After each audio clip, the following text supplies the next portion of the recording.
बिस्मिल्लाहिर्रहमानिर्रहीम अस्सलाम वालेकुम स्टूडेंट्स। नेक्स्ट हमारा जो टॉपिक है that is thermal energy. Previous lecture में हमने रेडिएटेड एनर्जी और साउंड एनर्जी डिस्कस की थी। अब हमारे पास है थर्मल एनर्जी। अब हम सबसे पहले जो है आउटलाइन देखते हैं, उसमें हमने थर्मल एनर्जी डिस्कस करनी है, फिर इलेक्ट्रिकल एनर्जी डिस्कस करनी है, फिर हमारे पास एक शॉर्ट क्वेश्चन के तौर पे भी आता होता है कि वाटर कंडक्टर्स एंड इंसुलेटर्स। हम इनका कॉन्सेप्ट देखेंगे with the help of examples. सबसे पहले हम थर्मल एनर्जी को डिस्कस करते हैं। थर्मल एनर्जी में बेटे जो वर्ड थर्म है, क्या है? थर्म का मतलब क्या होता है? That's mean heat. थर्म का मतलब क्या होता है? हीट। अब हीट किसे कहते हैं? Heat is a form of energy. ये एनर्जी की एक फॉर्म है दैट फ्लोज, जो मूव करती है from hot body to cold body. ठीक है, गर्म बॉडी से, गर्म जिस्म से ठंडे अजसाम की तरफ जो है ये हीट क्या करती है? मूव करती है, फ्लो करती है। तो थर्म कहते हैं किसे? हीट को। Actually thermal energy means heat energy. तो जब भी हमारे पास थर्म का वर्ड आ जाए, जैसे थर्मोमीटर है, thermometer, meter mean measurement, therm mean heat, मतलब वो हरारत, दर्जा हरारत को मेजर करने के लिए यूज़ करते हैं। तो इसी तरह जब भी हमारे पास थर्म का वर्ड आ जाएगा, इट्स मीन हीट से रिलेटेड है ये वर्ड। तो थर्मल एनर्जी, अब हम डिफ़ाइन देखते हैं इसकी। हम कहते हैं द एनर्जी, ऐसी energy due to fast moving particles in hot object. कोई ऑब्जेक्ट हॉट होगा तो उसके अंदर कौन सी एनर्जी होगी?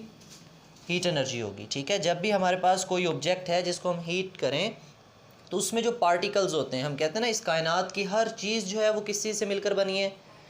मैटर से। ठीक है, और वो मैटर में क्या होते हैं? एलिमेंट्स या एटम्स। क्या होते हैं? एटम्स होते हैं। हर चीज़ में एटम्स हैं। तो इन शॉर्ट हम ये कह सकते हैं कि जब हम किसी चीज़ को, किसी ऑब्जेक्ट को हीट अप करते हैं तो एक्चुअली हम उसके किस चीज़ को हीट कर रहे होते हैं? पार्टिकल्स को, उसके एटम्स को हीट कर रहे होते हैं, उसके पार्टिकल्स को हीट कर रहे होते हैं। जब वो हीट अप हो जाते हैं तो वो बेचैन हो जाते हैं, अनस्टेबल हो जाते हैं, वो मूव करना स्टार्ट कर देते हैं। ठीक है, उनकी मूवमेंट एनर्जी जो है वो थोड़ी सी बढ़ जाती है, कि वो जो हीट एनर्जी थी वो काइनेटिक एनर्जी में चली जाती है। वो हीट एनर्जी उनकी काइनेटिक एनर्जी में चली जाती है। तो लेकिन हम यहाँ पे ये बात डिस्कस कर रहे हैं कि ऐसी एनर्जी जो कि किसी ऑब्जेक्ट में हो और उस ऑब्जेक्ट में किस वजह से हो? उसके पार्टिकल्स के अंदर हो, और उसके पार्टिकल्स क्या शो कर रहे हो? फास्ट मूविंग, रैंडमली जल्दी जल्दी जो है वो क्या कर रहे हो? मूव कर रहे हो। तो उनके अंदर जो मूवमेंट वाली एनर्जी जो मौजूद होगी उस वक़्त, वो किस वजह से होगी? Due to heat. ये बात क्लियर हुई? तो किसी भी ऑब्जेक्ट में जो हीट एनर्जी होगी उस एनर्जी को हम क्या कहेंगे? Thermal energy. और थर्मल एनर्जी की वजह से उस ऑब्जेक्ट के जो एटम्स होंगे, वो पार्टिकल्स होंगे, वो कैसे मूव कर रहे होंगे? Fast moving. जब ये फास्ट मूविंग होंगे तो हम कहेंगे कि ये अनस्टेबल हैं। क्या है ये? अनस्टेबल हैं। हम केमिस्ट्री की दुनिया में जब भी ये अनस्टेबल की बात करते हैं तो इसका मतलब हम ऐसे एटम्स की बात कर रहे होते हैं जिनकी एनर्जी ज़्यादा हो। ऐसे एग्जांपल ले लें, घर में दो छोटे बच्चे हैं। ठीक है, एक बच्चा जो वो जल्दी उठ के और वो शैतानियाँ कर रहा है। ठीक, और एक बच्चा जो अभी सोया हुआ है। ठीक है, अब जो शैतानियाँ कर रहा था अब शाम होने वाली है, दूसरा जाग गया है और ये सो गया, या अभी सोया नहीं है, अब जो है शाम हो गई है, वो थक गया है, वो क्या हो गया? अब वो शरारतें करेगा? क्यों नहीं करेगा शरारतें? उसकी एनर्जी ख़त्म हो गई, उसकी एनर्जी। अच्छा, जिसकी एनर्जी ख़त्म हो जाएगी, मतलब एनर्जी कम हो जाएगी जिस एटम की, इसका मतलब वो एटम क्या हो जाएगा? स्टेबल हो जाएगा। उसकी जो मूवमेंट है वो कैसी हो जाएगी? स्लो हो जाएगी। तो अब दूसरे वाला बच्चा जाग जाएगा, जिसकी एनर्जी ज़्यादा है तो वो क्या होगा? अनस्टेबल। इसी तरह एटम्स की कहानी है। एक ऐसा एटम जो अनस्टेबल है, अनस्टेबल का मतलब उस एटम के पास बहुत सारी एनर्जी है, वो चैन से नहीं बैठ रहा, फुदक रहा है इधर उधर। लेकिन एक ऐसा एटम जिसकी एनर्जी कम हो जाएगी तो वो क्या हो जाएगा? स्टेबल हो जाएगा, मुस्तहकम हो जाएगा, और उसकी जो मूवमेंट है वो क्या हो जाएगी? स्लो डाउन हो जाएगी। ठीक है, ये बात क्लियर हुई? तो हम कहते हैं कोई भी फास्ट मूविंग जो पार्टिकल्स होंगे हॉट ऑब्जेक्ट्स में, तो उन्हें हम क्या कहते हैं? उनके पास कौन सी एनर्जी है? थर्मल एनर्जी है। अब हम कहते हैं ऑलवेज़, ये जो थर्मल एनर्जी है जिसको हम हीट एनर्जी भी कहते हैं, इट ऑलवेज़ फ्लोज़, ये बहती है, ये मूव करती है। कहाँ से कहाँ मूव करती है? From hot body to cold body. हमारी बुक ने एग्जाम्पल दी है हमें। कहते हैं आपके पास एक चाय का कप है। चाय गर्म होती है, ठंडी होती है? गर्म है। ठंडी भी तो हो सकती है ना, ठंडी को भी तो चाय कहेंगे, लेकिन अभी अभी बनी है तो वो गर्म है, ठीक है।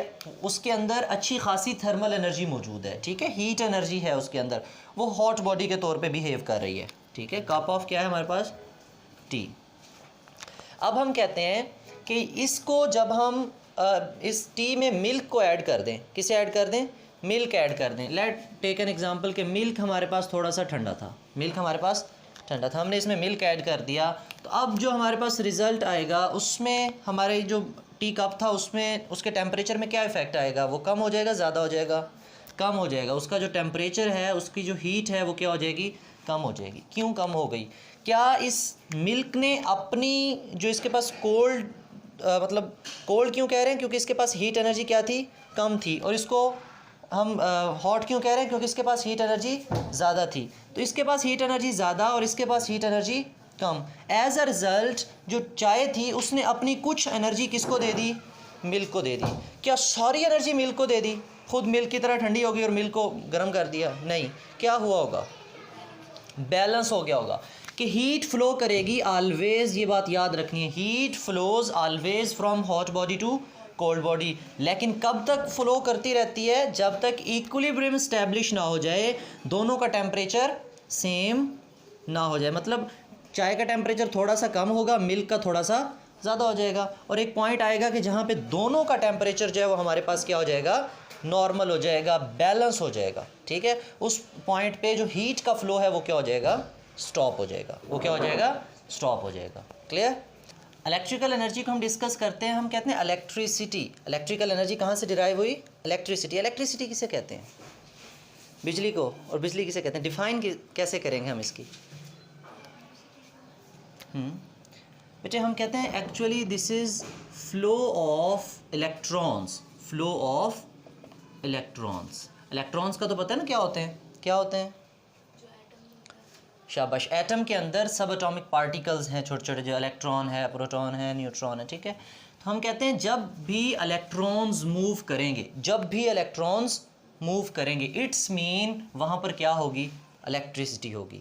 जब भी इलेक्ट्रॉन्स मूव करेंगे तो वहाँ पे क्या होगी, इलेक्ट्रिसिटी। अगर इलेक्ट्रॉन मौजूद हैं लेकिन वो मूव नहीं कर रहे तो तब इलेक्ट्रिसिटी होगी नहीं, लाइट चली भी तो जाती है। अच्छा, अब इलेक्ट्रिकल एनर्जी, अब हम इसको इलेक्ट्रिकल एनर्जी के हवाले से डिस्कस करते हैं। हम कहते हैं कि द एनर्जी, ऐसी एनर्जी जो फ्लो हो due to movement of negatively charged ions, negatively charged ions, या नेगेटिवली चार्ज पार्टिकल्स भी हम कह सकते हैं।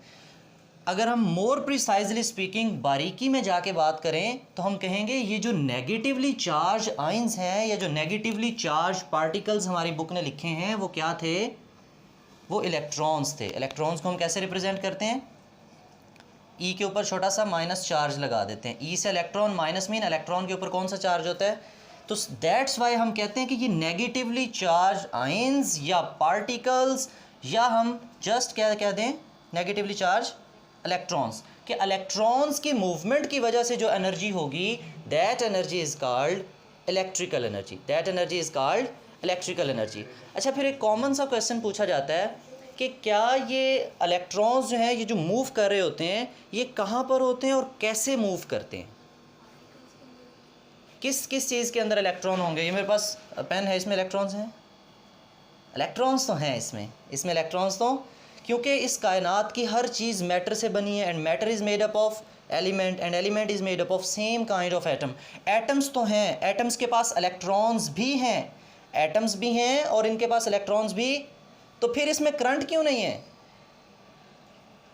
क्योंकि करंट किस चीज़ को कहा हमने,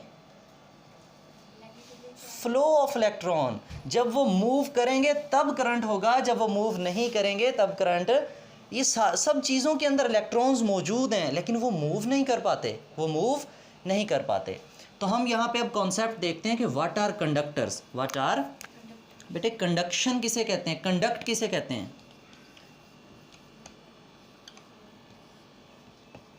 कंडक्ट करना।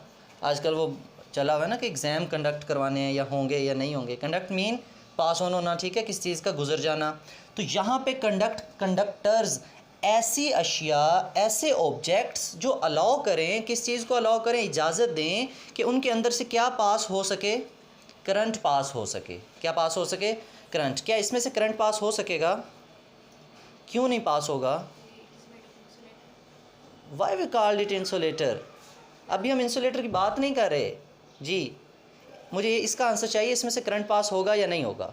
क्यों नहीं होगा बेटे? क्योंकि इसमें इलेक्ट्रॉन्स हैं लेकिन वो मूव नहीं कर रहे। हम ये नहीं कहेंगे ये प्लास्टिक का बना हुआ है, ठीक है, इसमें इलेक्ट्रॉन्स हैं, वो मूव नहीं कर रहे। इसलिए हमने कहा कि जब मूविंग इलेक्ट्रॉन्स होंगे उन्हें हम क्या कहेंगे? ऐसी अशिया जिनमें इलेक्ट्रॉन्स मूव कर सकते हों, जिनमें इलेक्ट्रॉन्स मूव कर सकते हो। ये कॉन्सेप्ट हम नहीं देखेंगे कि ये प्लास्टिक है या ये वुड है, ये कोई चीज़ है, नहीं। हम बेसिक कॉन्सेप्ट ये देखेंगे कि ऐसी चीज़ें जिनमें इलेक्ट्रॉन्स मूव कर सकें, उनमें हमारे पास उन अशिया को हम क्या नाम देंगे? कंडक्टर्स। जब उनमें से इलेक्ट्रॉन्स मूव कर पाएंगे तो इसका मतलब उनमें से हीट भी पास हो सकती है, उनमें से इलेक्ट्रिसिटी भी पास हो सकती है। अब एग्जांपल्स देखते हैं हम कंडक्टर्स की। डिफाइन क्या हुई कंडक्टर की? कि all those objects which can allow to pass the electricity and heat easily through them, अपने अंदर से हीट को और इलेक्ट्रिसिटी को पास होने दें, उन ऑब्जेक्ट्स को हम क्या नाम देते हैं? कंडक्टर्स। अब एग्जांपल्स दो कंडक्टर्स की।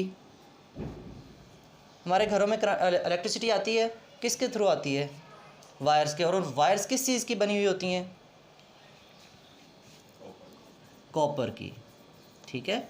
तो इट्स मीन हम कहते हैं कि जो कॉपर है it is the best conductor, it is best conductor for electricity. वैसे तो जितनी भी हमारे पास, हम एक जनरल वर्ड यूज़ करते हैं मेटल्स। क्या वर्ड्स यूज़ करते हैं? मेटल्स। जितनी भी मेटल्स हैं इन सब में से इलेक्ट्रिसिटी पास हो सकती है। क्यों पास हो सकती है? रीज़न क्या होगी? Because they have free moving electrons, they have free moving electrons. इतनी बात नहीं करेंगे कि they have electrons, no, pen also has electron, but these metals have free moving electrons. ये इलेक्ट्रॉन्स मूव कर सकते हैं, ठीक है। तो किन चीज़ों में इलेक्ट्रॉन्स मूव कर सकते हैं? तो copper is an metal. Copper एक क्या है? मेटल है। तो इसलिए हम कहते हैं कि जो हमारे घरों में कॉपर वायर है उसमें से इलेक्ट्रिसिटी पास हो सकती है। तो ये गुड कंडक्टर है। ये क्या है? लेकिन साथ में वो एग्जांपल ये भी देते हैं कि उनके ऊपर जो है वो एक प्लास्टिक कवर होता है, ठीक है, उसको हम क्या नेम देते हैं? That is insulator. इंसुलेट करना किसे कहते हैं? इंसुलेट कर दिया, हाइंडर कर देना, किसी चीज़ को रोक देना, ठीक है। एक्चुअली इंसुलेट का लिटरल मीनिंग ये होता है कि फ्लो ऑफ हीट या इलेक्ट्रिसिटी को रोक देना। फ्लो ऑफ हीट और इलेक्ट्रिसिटी को रोक देना, वो हम किसी भी चीज़ के ज़रिए रोक सकते हैं। हमारे पास जो है वो घर में थर्मोस होता है, ठीक है, उसकी अगर हम बॉडी देखें ना तो उसके अंदर भी इंसुलेटर लगाया होता है। क्या लगाया होता है? तो उसमें अगर हम ठंडी चीज़ डालें तो वो ठंडी रहेगी, गर्म चीज़ डालें तो, ऐसे हमारे पास वाटर बॉटल्स होती हैं ना, ठंडे पानी उनमें डाल देते हैं तो वो ठंडा रहता है। क्यों ठंडा रहता है? कि बाहर वाली हीट उनके अंदर एंटर नहीं हो सकती। क्यों नहीं एंटर हो सकती? क्योंकि उनके अंदर क्या लगा होता है? इंसुलेटर। तो इंसुलेटर का क्या काम होता है? कि जो हीट को मूव ना होने दे, इलेक्ट्रिसिटी को मूव ना होने दे। अब हीट और इलेक्ट्रिसिटी की बजाय अगर मैं प्रिसाइज वर्ड बोलूँ तो मैं क्या बोलूँगा? कि वो इलेक्ट्रॉन्स को मूव ना होने दे, कि वो अपने अंदर से इलेक्ट्रॉन्स को मूव ना होने दे। तो अब हर वो चीज़ जिसमें से इलेक्ट्रॉन्स मूव नहीं कर सकते वो चीज़ें क्या कहलाएंगी? वो चीज़ें क्या कहलाएंगी? इंसुलेटर। वो चीज़ें क्या कहलाएंगी? इंसुलेटर। अब हम इंसुलेटर की एग्जांपल देखते हैं। हमारी बुक ने क्या एग्जांपल दी है कि हमारे पास जो वायर है, इलेक्ट्रिकल वायर, उसके ऊपर जो कवरिंग है, उसके ऊपर जो कवरिंग है उसकी, that is made up of actually plastic. आप बड़ी क्लासों में पढ़ोगे वो डिफरेंट पॉलीमर्स होते हैं, वो उनकी बनी हुई होती है। तो वो अपने अंदर से इलेक्ट्रॉन्स को फ्लो नहीं होने देती, तो इसलिए उसमें से इलेक्ट्रिसिटी पास। तो हम इस नतीजे पे पहुँचे कि तमाम वो चीज़ें जिनमें फ्री इलेक्ट्रॉन्स हों और वो मूव भी करें तो उन चीज़ों को हम क्या कहते हैं? कंडक्टर। और तमाम वो चीज़ें जिनमें इलेक्ट्रॉन्स तो हों लेकिन वो मूव ना करें, वो अपने अंदर से हीट और इलेक्ट्रिसिटी को पास ना होने दें, उन्हें हम क्या कहते हैं? इंसुलेटर, ठीक है। अच्छा, सम टाइम ऐसा भी होता है कि हमारे पास मेटल तो है, क्या अब हर मेटल को हम टच करें तो हमें करंट लगेगा? नहीं। क्यों? क्योंकि मेटल के अंदर हमारे पास क्या फ्री इलेक्ट्रॉन्स नहीं हैं। तो फिर करंट नहीं है। क्यों? करंट क्या है? Current electricity. डिफाइन क्या करेंगे? फ्लो ऑफ, कि उनमें उस वक्त इलेक्ट्रॉन है लेकिन फ्लो नहीं करे। अच्छा, फिर इलेक्ट्रॉन फ्लो कैसे करवाते हैं हम कहते हीट अप नहीं करते बेटे, हमारे पास हम उनको वायर्स को एक हाई पोटेंशियल के साथ जोड़ते हैं, एक ऐसे सोर्स के साथ उन वायर्स को कनेक्ट करते हैं। जैसे हम कहते हैं ना, ये वापडा से जो है वो वायर आ रही है, ये हमारे पास ट्रांसफार्मर लगा हुआ है, तो वहाँ से हाई पोटेंशियल आ रहे होते हैं, मतलब एक्चुअली वहाँ पे हमने इलेक्ट्रॉन्स का जो है वो ढेर लगाया हुआ है। इन शॉर्ट हम ये कह सकते हैं वहाँ पे हमने इलेक्ट्रॉन्स का ढेर लगाया हुआ है। वहाँ से हम इलेक्ट्रॉन्स को ओपन कर देते हैं कि चलो भाई इस वायर में जाना शुरू हो जाओ, ठीक है। वो ऑटोमेटिकली फ्लो करते हैं। जब हम यहाँ से स्विच ऑफ कर देंगे उन इलेक्ट्रॉन्स को, तो वो जो अंदर फ्री इलेक्ट्रॉन है वो भी अपनी अपनी जगह रुक जाएंगे, तो वो फिर आगे मूव, हम कहेंगे अब बिजली। लेकिन जब ये इलेक्ट्रॉन्स हमने हाई लेवल पर स्टोर किए हमें काफ़ी ज़्यादा हैं, तो वो मूव करते रहेंगे। और इसी तरह हमारे पास एक और वायर भी होती है, एक रेड कलर की वायर होती है, एक ब्लैक कलर की, ठीक है। रेड कलर वाली एक्चुअली वो इलेक्ट्रॉन्स ला रही है वहाँ से, और जो ब्लैक कलर वाली है उसके ज़रिए वो इलेक्ट्रॉन्स अपनी एनर्जी इस बल्ब को देके वापस जो है वो मूव भी कर रहे हैं, ठीक है। तो movement of charges is called current. अगर हम इससे भी नीचे लेवल पे जाके देखें तो हम कहते हैं चाहे पॉजिटिव चार्ज हो चाहे नेगेटिव चार्ज हो, तो करंट दोनों सूरतों में मूव करेगा। चाहे पॉजिटिव चार्ज हो चाहे नेगेटिव चार्ज हो, करंट दोनों चीज़ों के ज़रिए मूव करेगा। इसमें बेटे आपका कोई क्वेश्चन हो? No question at all. Thank you, अल्लाह हाफिज़।